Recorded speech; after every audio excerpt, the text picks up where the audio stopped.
বিজয় দিবস উপলক্ষে সর্বসাধারণের পরিদর্শনের জন্য উন্মুক্ত রাখা হয়েছে বাংলাদেশ নৌবাহিনীর যুদ্ধজাহাজ। এ বিষয়ে জানাতে চট্টগ্রামের নেভাল জেটিতে আছেন রিপোর্টার ফেরদৌস লিপি এবং বরিশালের কীর্তনখোলা নদীর পাড়ে মুক্তিযোদ্ধা পার্কে আছেন অপূর্ব অপু। শুরুতেই যাচ্ছি লিপির কাছে।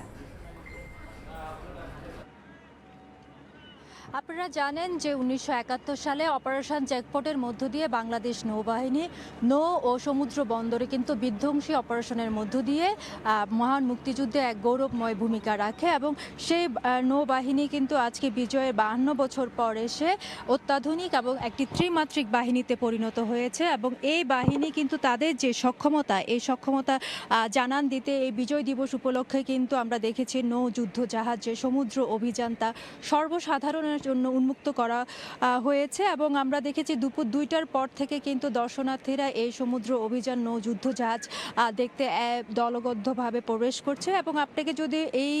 নৌ যুদ্ধ জাহাজের একটু অবকাঠামো সম্পর্কে বলি, এটা কিন্তু বাংলাদেশ নৌবাহিনীর একটি হেলমেট শ্রেণীর ফ্রিগেট জাহাজ যা দৈর্ঘ্যে প্রায় ১.১৫ মিটার লম্বা এবং প্রস্থে ১৩ মিটার এবং এটি কিন্তু প্রায় ২৯ নটিক্যাল মাইলে ছুটতে পারে এবং এই যুদ্ধ জাহাজে কিন্তু অত্যাধুনিক সমরাস্ত্র দিয়ে সজ্জিত, যেটাতে শক্তিশালী রাডার রয়েছে, নৌ কামান রয়েছে, হেলিকপ্টারের হ্যাঙ্গার রয়েছে। ফলে এই যে অত্যাধুনিক এক যুদ্ধ জাহাজ এটা দেখে কিন্তু দর্শনার্থীরা বেশ উচ্ছ্বসিত এবং এখানে যারা দায়িত্বরত নৌবাহিনীর কর্মকর্তারা আছেন তারা কিন্তু দর্শনার্থীদের এই নৌ যুদ্ধ জাহাজের বিভিন্ন যন্ত্রাংশ সম্পর্কে কিন্তু তাদেরকে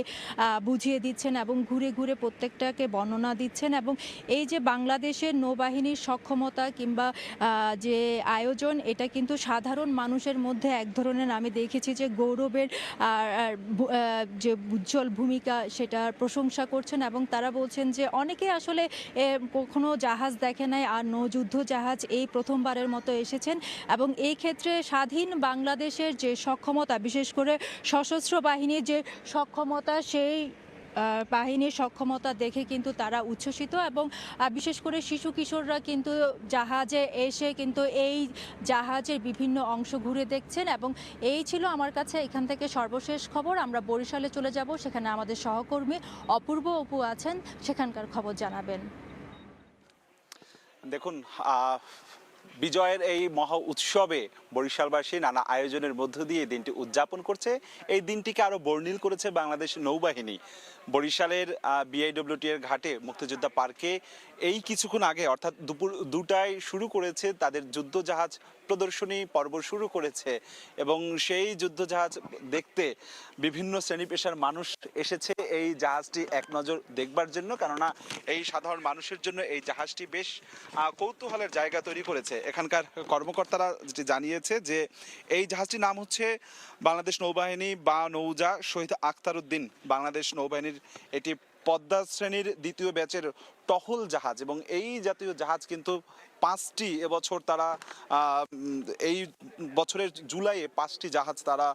নামিয়েছে এবং তার মধ্যে এটি একটি এবং এটি বাংলাদেশ নৌবাহিনীর খুলনা শিপইয়ার্ডে নির্মিত চতুর্দশ যুদ্ধ জাহাজ এবং ১২ই জুলাই অর্থাৎ যেটি বলছিলাম যে গত এবছরের ১২ই জুলাই এই জাহাজটি এখানে নামানো হয়েছে এবং এখানে বড় বড় ৩টি বড় গান রয়েছে এবং এই এক একটি গান কিন্তু এক একটি গান দিয়ে তারা যে কোনো ধরনের যুদ্ধ মোকাবেলা করবার জন্য সব ধরনের তাদের প্রস্তুতি রয়েছে এবং এই যুদ্ধ জাহাজ দিয়ে তারা যেটি বলছেন যে উপকূলীয় যে টহল বৃদ্ধি করেছে, উদ্ধার তৎপরতা চালাচ্ছেন, অনুসন্ধান কার্যক্রম এবং অবৈধ অনুপ্রবেশ চোরাচালান সহ বিভিন্ন ধরনের কিন্তু অভিযান তারা পরিচালনা করে এবং এই জাহাজে রয়েছে ৫ জন অফিসার ছাড়াও আরও ৬৪ জন রয়েছে নাবিক রয়েছে এবং এই যুদ্ধ জাহাজটি দিয়ে তারা এবছরের জুলাইয়ে ঠিক এই আদলেই আরো ৫টি জাহাজ বাংলাদেশ নৌবাহিনীর বহরে যুক্ত। এটি দেশের যে উপকূলীয় এখানে কিন্তু ৩টি রয়েছে এবং এই গান আর চোরাচালানি ঠেকানোর জন্য তারা কিন্তু অভিযান পরিচালনা করে। ঠিক এই যে গানটি দেখছেন এমন গানই এখানে কিন্তু ৩টি রয়েছে এবং এই গান দিয়ে তারা যদি ফায়ার করে সেটি ৬ কিলোমিটার দূরে গিয়েও তারা শত্রুকে আঘাত করার মতন এটি সক্ষমতা রয়েছে এবং অত্যাধুনিক সরঞ্জাম রয়েছে, অস্ত্র রয়েছে এবং এটি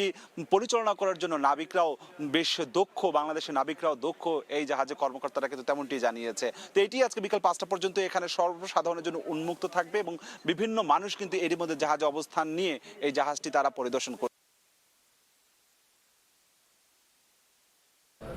বরিশালের মুক্তিযোদ্ধা পার্ক থেকে